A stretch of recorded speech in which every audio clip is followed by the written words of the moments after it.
नमस्कार। चलिए आज इकोलॉजी की दिलचस्प दुनिया में चलते हैं। खास तौर पर हम बात करेंगे जीवों और उनकी आबादी की। असल में ना ये कहानी है कि जिंदगी की गिनती कैसे होती है, कैसे वो घटती बढ़ती है। तो चलिए सीधे मुद्दे पर आते हैं।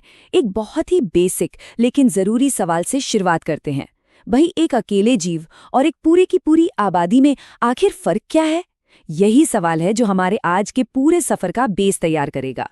ठीक है, तो आज का हमारा रोड मैप कुछ ऐसा है। हम 5 हिस्सों में इस कहानी को समझेंगे।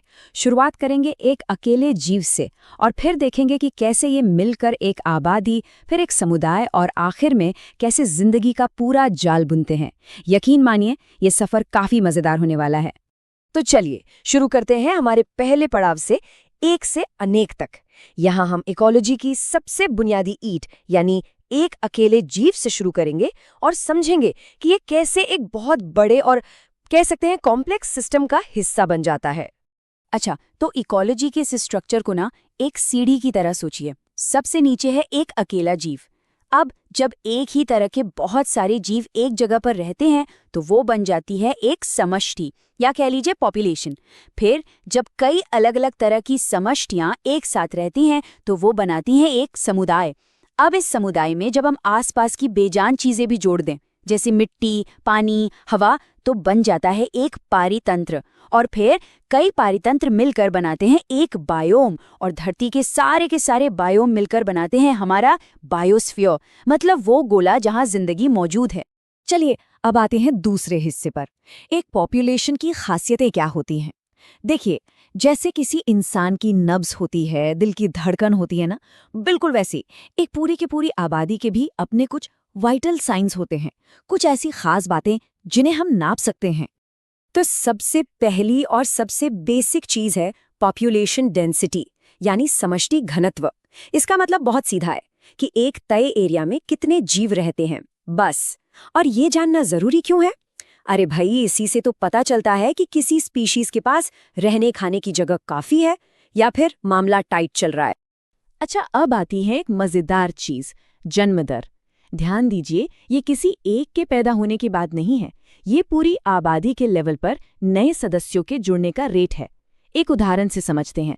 मान लीजिए एक तालाब में 20 कमल के पौधे हैं, एक साल में 8 नए पौधे और उग गए, तो जन्म दर क्या हुई? 0.4 बच्चे प्रति कमल हर साल। जाहिर है इससे आबादी का घनत्व बढ़े। अब जहां जन्म है वहां मृत्यु भी है, तो जन्म दर का दूसरा पहलू है मृत्यु दर। और ये भी किसी एक की मौत की बात नहीं, बल्कि पूरी आबादी में मौत का रेट है। जैसे मान लीजिए एक लैब में 40 फ्रूट फ्लाइज हैं, एक हफ्ते में उनमें से 4 मर गईं, तो मृत्यु दर हुई 0.1 इंडिविजुअल प्रति मक्खी हर हफ्ते। और इससे क्या होगा? पॉपुलेशन डेंसिटी कम हो जाएगी। ठीक है, तो अब तीसरे सेक्शन की तरफ बढ़ते हैं। यहाँ हम देखेंगे कि किसी भी पॉपुलेशन में ये उतार चढ़ाव आता कैसे है। देखिए, कोई भी आबादी हमेशा एक जैसी नहीं रहती। उसका घनत्व या कहिए साइज हमेशा बदलता रहता है। कुछ चीजें उसे ऊपर खींचती हैं तो कुछ नीचे। तो पॉपुलेशन डेंसिटी को बदलने वाले कुल मिलाकर 4 मेन खिलाड़ी हैं। 2 हैं प्लस वाले जो आबादी बढ़ाते हैं, जन्म दर और अप्रवासन मतलब बाहर से नए सदस्यों का आना, और 2 हैं माइनस वाले जो आबादी घटाते हैं, मृत्यु दर और उत्प्रवासन मतलब सदस्यों का उस जगह को छोड़कर चले जाना। बस इन्हीं चारों का बैलेंस है सारा खेल। अब हम पहुंच गए हैं चौथे और शायद सबसे दिलचस्प हिस्से पर, पॉपुलेशन की ग्रोथ। यहाँ हम ये समझने की कोशिश करेंगे कि किसी आबादी के भविष्य को कैसे प्रिडिक्ट किया जा सकता है। जी हाँ, हम उसकी उम्र के स्ट्रक्चर और उसके पास कितने रिसोर्सेज हैं, इसके आधार पर उसका भविष्य देख सकते हैं।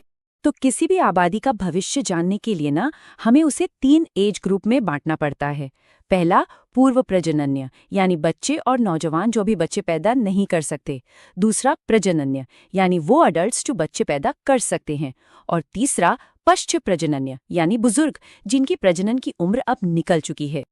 अब सोचिए, अगर किसी आबादी में पूर्व प्रजनन्य यानी युवाओं की संख्या बहुत ज्यादा है तो उसका एज पिरामिड एक ट्रायंगल जैसा बनेगा। इसका क्या मतलब हुआ? इसका मतलब ये हुआ कि भविष्य में बच्चे पैदा करने वालों की एक बड़ी फौज तैयार हो रही है और ये आबादी जूम करके आगे बढ़ेगी। कह सकते हैं कि ये हम दो हमारे 100 वाली सिचुएशन है। अच्छा, अब दूसरी सिचुएशन, जब युवा और प्रजन्य ग्रुप्स की संख्या लगभग बराबर हो, तो पिरामिड एक घंटी जैसा यानी बेल शेप का बनता है। यहाँ क्या हो रहा है? यहाँ जितने लोग बूढ़े हो रहे हैं, लगभग उतने ही नए युवा उनकी जगह ले रहे हैं। मतलब आबादी स्टेबल है, स्थिर है, न ज्यादा बढ़ रही है न घट रही है। ये है हम दो हमारे दो वाला मॉडल। और आखिर में तीसरा केस, अगर युवाओं की संख्या बच्चे पैदा करने वाले अडल्ट से भी कम हो जाए, तो पिरामिड एक उल्टे घड़े या कलश जैसा दिखता है।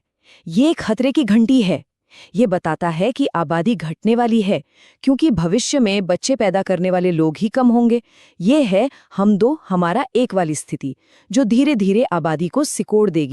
अब ग्रोथ के दो मॉडल हैं, जरा इसे समझिए। पहला, मान लीजिए किसी स्पीशीज को अनलिमिटेड खाना, अनलिमिटेड जगह मिल जाए, कोई टेंशन ही नहीं। तो क्या होगा? उसकी आबादी रॉकेट की तरह बढ़ेगी। इसे कहते हैं एक्सपोनेंशियल ग्रोथ, जिसका ग्राफ जे शेप का बनता है। पर ये तो सपनों की दुनिया है। असल दुनिया में क्या होता है? रिसोर्स लिमिटेड होते हैं, कंपटीशन होता है। इसलिए ज्यादातर आबादी लॉजिस्टिक ग्रोथ का रास्ता चुनती है। इसका ग्राफ एस शेप का होता है, मतलब पहले तेजी से बढ़ो और फिर जैसे जैसे रिसोर्स कम हो, ग्रोथ धीमी होकर एक लेवल पर स्थिर हो जाती है। यही है नेचर का असली नियम। तो चलिए, अब हम अपने आखिरी पड़ाव पर पहुंच गए हैं, जीवन का जाल।